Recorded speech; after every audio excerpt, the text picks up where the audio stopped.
ini tentang penyajian data dan membuat daftar distribusi frekuensi. Oke, pada kuliah yang lalu kita sudah bagaimana cara menentukan data atau cara mencari data dengan menggunakan cara populasi atau cara sampling. Ya, cara sampling. Pada kuliah kali ini kita akan menyajikan sebuah materi yang disebut dengan penyajian data dan cara membuat daftar distribusi frekuensi.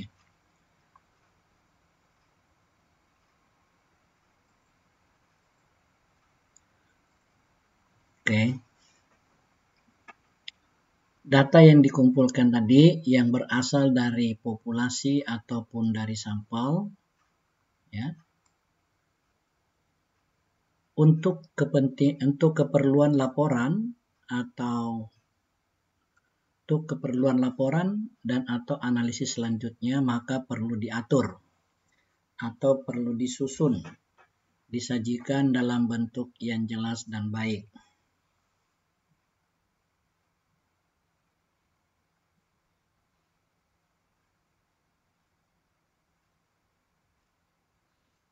Ya.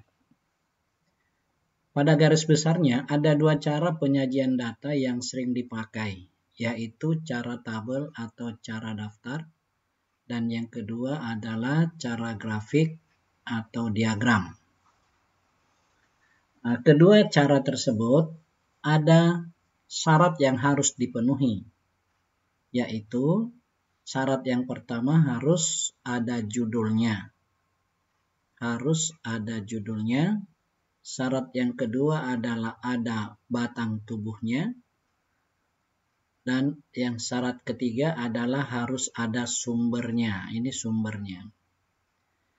Batang tubuh untuk tabel atau diagram itu terdiri dari baris dan kolom. Ya, baris dan kolom. Jadi seluruh data tersebut dimasukkan ke dalam sel baris dan kolom di setiap tabel atau diagram tabel atau daftar yang kita gunakan. Sedangkan untuk grafik atau diagram, batang tubuhnya itu terdiri dari dua, yaitu ada sumbu vertikal dan ada sumbu horizontal. Pembuatan grafik atau diagram harus didahului dari daftar atau tabel seperti ini. Harus didahului dulu seperti ini. Ya, data atau daftar atau tabel. Baru kita bisa membuat grafik atau gambar. Seperti contoh ini ada vertikal dan ada horizontal. Ya, ada vertikal dan ada horizontal. Nah, untuk tabel atau daftar di dalam buku yang telah kita buat itu banyak contoh-contohnya, bisa saudara gunakan untuk penyajian data dalam bentuk tabel atau gambar atau tabel atau daftar. Juga demikian sama dengan gambar atau diagram. Juga di dalam buku yang kita siapkan itu juga ada. Ya, ada banyak contoh tentang diagram atau gambar.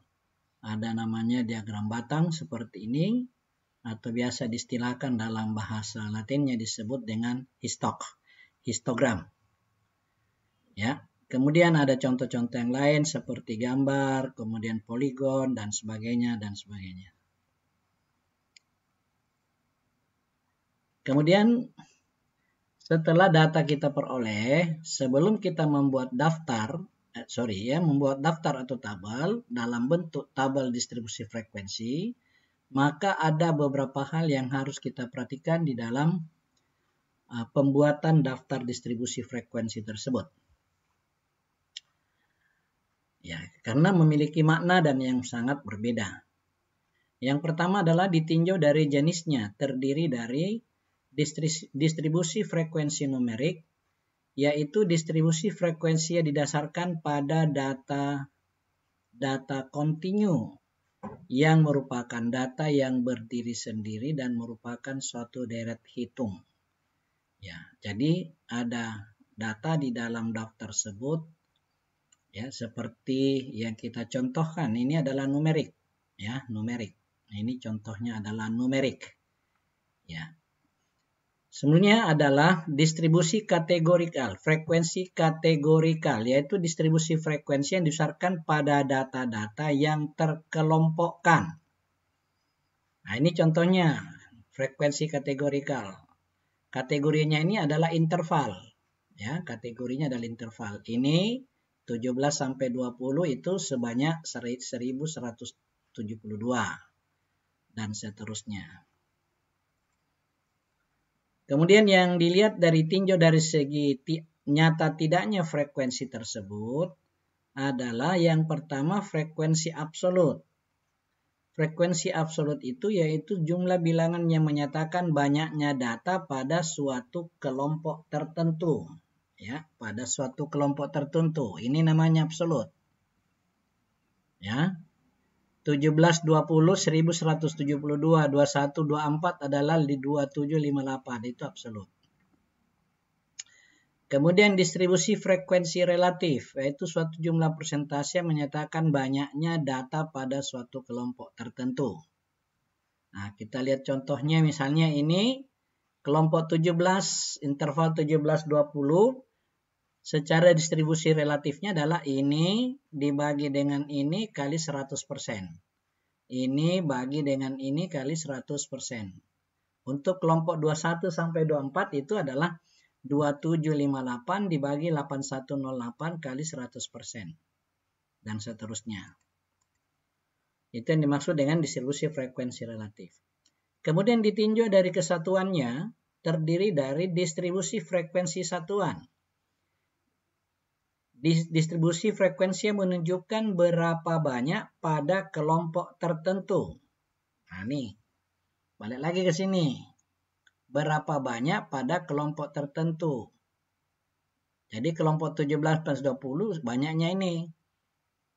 21, 24 banyaknya ini. Itu disebut dengan frekuensi satuan. Sedangkan distribusi frekuensi sekumulatif adalah distribusi frekuensi yang menunjukkan jumlah frekuensi pada kelompok nilai atau tingkat nilai tertentu mulai dari kelompok sebelumnya sampai kelompok tersebut. Nah, kita balik lagi ke sini. Absolutnya sebelum 17 nilainya 0. Ya, nilainya 0. Kemudian sebelum 21 makanya 0 ditambah 1172. Sebelum 25 adalah 0 tambah 1172 tambah 2758. Sebelum 29 ya 0 ditambah 1172 ditambah 2758 ditambah 2976 dan seterusnya. Nanti kita lihat contohnya di bawah. Oke, itu yang dimaksud dengan distribusi frekuensi kumulatif. Ya. Lanjut. Angka yang dinyatakan dalam analisis statistik pada dasarnya dapat dikategorikan menjadi 4 macam skala. Skala pertama disebut dengan skala nominal, yaitu angka yang tidak mempunyai arti hitung. Maksudnya adalah angka yang ditetapkan hanya merupakan simbol atau tanda dari objek yang akan dianalisis.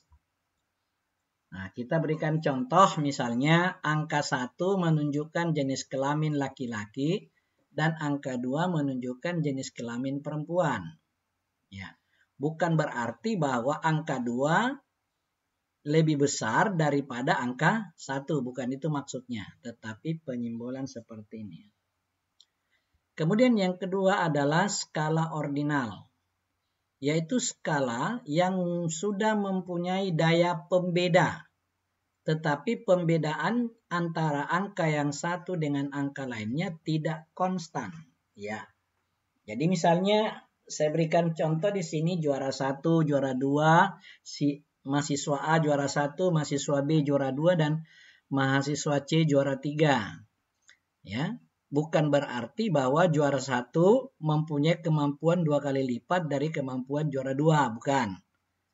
Maupun juga juara 2 kemampuan 3 kali lipat dari juara 3, bukan. Tapi kalau saudara mengikuti sebuah lomba atau pertandingan, ya, juri memberikan nilai. Si mahasiswa A nilainya 80. Mahasiswa B nilainya 75. Mahasiswa C nilainya 60. Ya, berarti kalau 80 dekat 75 kan sisanya selisihnya cuma 2.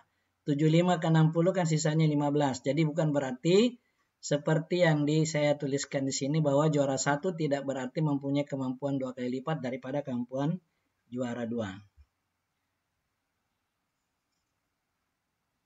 Kemudian skala interval, yaitu suatu skala yang mempunyai rentangan konstan antara tingkat 1 dengan aslinya, tetapi tidak mempunyai angka 0. Ini balik lagi ke sini.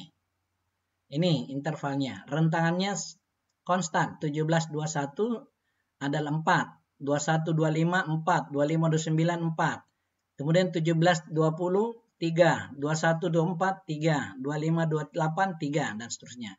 Dan tidak boleh ada di sini angka 0. Misalnya 1720 0, itu tidak boleh. Ya, itu aturan dalam statistik dalam skala interval. Itu tidak dibenarkan. Nah, kalau saudara temukan seperti itu, maka diulangi penentuan skalanya, ya, penentuan skala intervalnya. Kemudian skala rasio, yaitu suatu skala yang mempunyai rentangan konstan dan mempunyai angka 0 mutlak. Nah, ini di sini saya berikan contoh tentang usia, tinggi badan, berat, dan sebagainya. Misalnya jam 8 kita ukur berat kita, beratnya 50. Jam 9 kita ukur lagi berat, tetap berat kita 50. Jam 10 kita ukur lagi berat kita tetap 50. Maka disebut dengan skala rasionya adalah konstannya adalah 1 jam, angkanya adalah 0. Tidak ada peningkatan berat. Ya, seperti itu. Oke. Nah, ini contoh-contoh yang telah diberikan pada ulasan yang ada di atas seperti itu.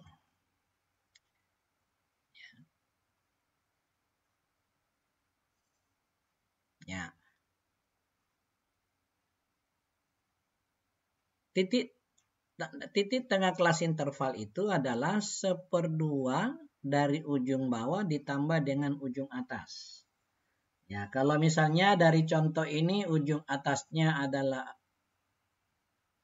data tersebut adalah 31, ujung atasnya adalah 40, maka ujung atas 31 tambah 40 dibagi 2. Nah, ini tambah ini bagi 2. Ini tambah ini bagi 2. Ini yang dimaksud dengan titik tengah kelas interval. Ya, titik tengah kelas interval. Nah, kita lihat data yang kita peroleh dari sebuah survei. Ya, seperti yang kita sajikan di dalam daftar tersebut. Perhatikan hasil survei nilai ujian statistika untuk 80 orang mahasiswa pada perguruan tinggi A di Kota Padang. Ini berarti kita lakukan sebuah riset dan kita dapatkan sebanyak 80 orang di perguruan tinggi A. Jadi waktu kita menanyakan kepada mahasiswa nilai kamu statistik apa? Orang pertama nyatakan 79. Orang yang kedua kita tanya nilai statistikmu berapa? Nilainya 49. Orang ketiga kita tanya berapa nilai statistiknya? 48. Orang keempat kita tanya berapa nilai statistiknya? 74. Orang yang kelima kita tanya berapa nilai statistiknya? 81. Sampai terakhir sampai dengan orang yang ke-80. Nilai statistik Anda berapa? 75. Nah, maka kita buatlah data ini. Nah, data ini kan berantakan, tidak beraturan. Maka kita buat ke dalam penyajian data supaya tersistematis dan terstruktur. caranya dalam bentuk distribusi frekuensi. Bagaimana cara menentukan daftar distribusi frekuensi? Nah, langkah pertama kita lakukan adalah menentukan rentang. Ya. Menentukan rentang. Rentang adalah data terbesar dikurangi dengan data terkecil. Kita cari di sini data terbesarnya berapa dan data terkecilnya berapa. Ya, kita dapat nilai terbesarnya adalah 99 ini dan nilai terkecilnya adalah 35. Jadi rentangnya adalah 99 kurang 35 sama dengan 64. Oke. Setelah itu kita menentukan banyaknya kelas interval yang diperlukan. Nah, yang mana dimaksud dengan banyaknya ini? 1, 2, 3, 4, 5, 6, 7. Ini yang dimaksud. Kelas 1, kelas interval 2, ketiga, keempat, dan seterusnya. Itu dia dimaksud dengan poin ke B. Banyaknya kelas interval yang diperlukan. Banyaknya kelas interval bisa dilakukan secara konvensional, yaitu dengan cara mengambil paling sedikit 5 kelas, atau paling banyak 15 kelas. Ya, berarti kita bisa buat antara 5 sampai dengan 15. Ya. Nah, kalau kita menggunakan cara tradisional, maka misalnya kita memilih 6 kelas interval dengan menggunakan cara tradisional ini. Maka waktu kita melakukan penginputan data, berkemungkinan ada angka 0. Ataukah yang kedua, pada saat kita tanya jawab dengan pembimbing dan penguji, pasti ditanyakan kenapa 6. Anda katakan sedikit. Kenapa enggak 5 saja? 5 kan lebih sedikit daripada 6. Akhirnya terjadi kesalahan di dalam atau kesalahpahaman antara pembimbing, penguji, dan mahasiswa. Nah, untuk menghindari ini, maka digunakan dengan cara lain, yaitu menggunakan aturan Sturges. Ya, Sturges ini memberikan rumus. Banyaknya kelas interval adalah 1 ditambah 3,3 kali log n. N di sini adalah jumlah data ini, jumlah data. Ya, kita masukkan angkanya ke dalam rumus tersebut, kita dapatkan 7,2802. Ya, 7,2802. Berarti kelas interval yang bisa kita buat antara 7 atau 8. Kalau misalnya 7 ada angka 0, kita pindah ke interval 8 dan sebagainya. Ya, seperti itu. Kemudian yang ketiga, menentukan panjang kelas interval P. Ya, rumusnya adalah P sama dengan rentang dibagi banyak kelas interval. Ya. Nah, kita tetapkan banyak kelas interval itu adalah 7 misalnya. Ya, kita buat 64 dibagi 7 sama dengan 9,14. Berarti rentangnya, panjang kelas intervalnya itu ada 9 dan ada 10. Apa artinya 9? 9 adalah jarak data pada masing-masing kelas interval. Sedangkan P sama dengan 10 adalah jarak data antar kelas interval yang dibuat dalam daftar distribusi frekuensi. Nah, ini yang dimaksud. Ini 9. 31 ke 40, 9. 31 ke 41, 10. 41 ke 59, 41 ke 51, 10. Nah, ini yang dimaksud. Kemudian pilih ujung bawah interval pertama. Ini yang dimaksud. Yang merah. Ya. Caranya gimana? Untuk ini bisa diambil sama dengan data terkecil. Data terkecil yang mana ini? 35. Bisa dipakai ini. Ya, bisa dipakai ini. Oke. Kemudian, atau nilai data yang lebih kecil dari data terkecil, tetapi selisihnya harus kurang dari panjang kelas interval yang telah ditentukan. Panjang kelas interval kita adalah 7. Jadi kita bisa memulai angka di sini adalah 35 dikurang 7 berarti bisa 28, bisa 29, bisa 30, bisa 31, 32, 33, 34. Ya, jadi tinggal kita memilih mana yang kita gunakan. Dengan catatan, 1. Di dalam tabel frekuensi ini tidak boleh ada angka 0. Yang kedua, semua data harus terekam di sini. Jadi 80 tadi harus jumlahnya juga di sini 80. Ya, 80. Oke. Nah, seperti itu. Nah, setelah kita buat seperti ini, ya, kita sudah buat nilai ujiannya, rentang nilai ujiannya, maka kita lakukan tabulasi. Tabulasi itu adalah mencari angka nilai 31 hingga 40 pada data tersebut. Kita cari di sini. 31 sampai 40. Cari satu persatu. Oke. Nah, kita dapatkan 2. Kita kasih tabulasi 2. Frekuensinya 2. Ini numeriknya 2. Kemudian nilai 41 sampai dengan 50. Kita cari lagi di sini 51 sampai 60. Kemudian kita buat tabulasinya seperti ini. Kemudian numeriknya frekuensi tersebut adalah 3. Ya. Dan seterusnya hingga pada angka 91 sampai 100. Kita buat. Perhatikan di sini sekali lagi tidak boleh ada angka 0. Dan yang kedua, semua data harus terekam, yaitu jumlahnya adalah 80. Itu syaratnya. Ya, itu syaratnya. Nah, selanjutnya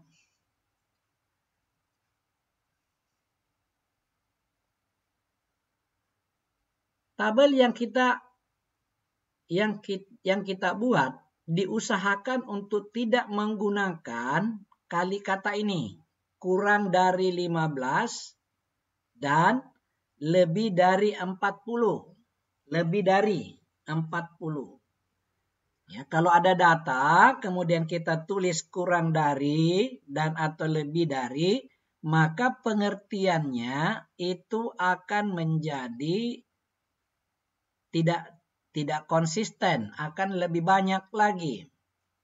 15 kurang dari 15 kan bisa 14, 13, 12, 1, 0, min 1, min 2, min 3, min 4, min 5, min 1000, min sejuta. Kalau kita sebut kurang dari. Ini namanya ya interval terbuka. Ya, ini interval terbuka. Ini juga interval terbuka. Lebih dari 40 bisa 41, 42, 43, 50, 100, 1000, sejuta dan seterusnya. Ya, jadi intervalnya terbuka. Di dalam pembuatan interval atau distribusi frekuensi harus tertutup. Interval tertutup. Ya, tertutup. Seperti ini 15 sampai 20. Paling rendah 15 dan paling tinggi 20. 20 sampai 30 paling tinggi, paling rendah 20, paling tinggi 30. Seperti itu. Nah, sekarang kita lihat frekuensi relatif dan kumulatif. Ya. Ini frekuensi absolutnya. Ya, numeriknya 2, 3, 5 dan seterusnya. Kemudian absolutnya, relatifnya adalah 2 dibagi 80 sama dengan 2 kali 100% sama dengan 2,50. Ini contohnya. Karena dia sudah sebut dengan frekuensi relatif, jadi kita tidak usah tulis persentasinya. Ya, di sini kan ada persentase. Ya, persentasenya. Jadi tidak usah kita tulis. 3 dibagi 80 sama dengan kali 100% sama dengan 3,75%. 5 dibagi 80 sama dengan 6,25%. Dan seterusnya. Ya, dan seterusnya. Ya. Nah, ini yang dikatakan daftar distribusi kumulatif. Di sini kumulatif itu ada 2. Ya, ada 2. Kumulatif kurang dari dan kumulatif atau lebih. Kita lihat dulu yang pertama. Ya. Kurang dari 31 frekuensi kumulatifnya 0. Kurang dari ini 0. Atau tidak ada data. Nah, kurang dari 41 adalah 0 ditambah 2. Dari mana 2 itu? Nih, 0 ditambah 2. Kurang dari 51 berarti 2 ditambah 3. Nah, ini berarti 2 ditambah 3. Kurang dari 61 sama dengan 2 tambah 3 tambah 5. Dan seterusnya. Atau 5 ditambah 5 sama dengan 10. Yang penting, pada saat kita menulis kurang dari 101, harus sama dengan 80. Frekuensi kumulatif terbaliknya seperti ini. Didahului dengan 80. 31 atau lebih 80. Kemudian 41 atau lebih adalah 80 dikurang 2. Yang mana dikurang 2? Dari sini diambil. 80 kurang 2. Ya. 51 atau lebih, 78 dikurang 3. 78 dari sini kurang 3 dan seterusnya. Seperti itu. Nah, kemudian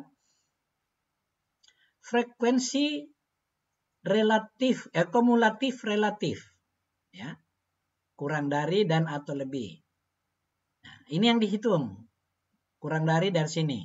0 dibagi 80 kali 100%. Yang ini 41 kurang dari 41, 2 dibagi 80 kali 100%. Dan seterusnya. Nah, nih. Ya, seperti itu. Sama halnya dengan kumulatif relatif atau lebih. Ya, seperti ini, lebih. 80 dibagi 80 kali 100%. Nilainya 100. Ya. Kemudian 78 dibagi 80 kali 100%. Nilainya 97,50. Dan seterusnya. Oke, saya kira demikian kuliah kita pada hari ini tentang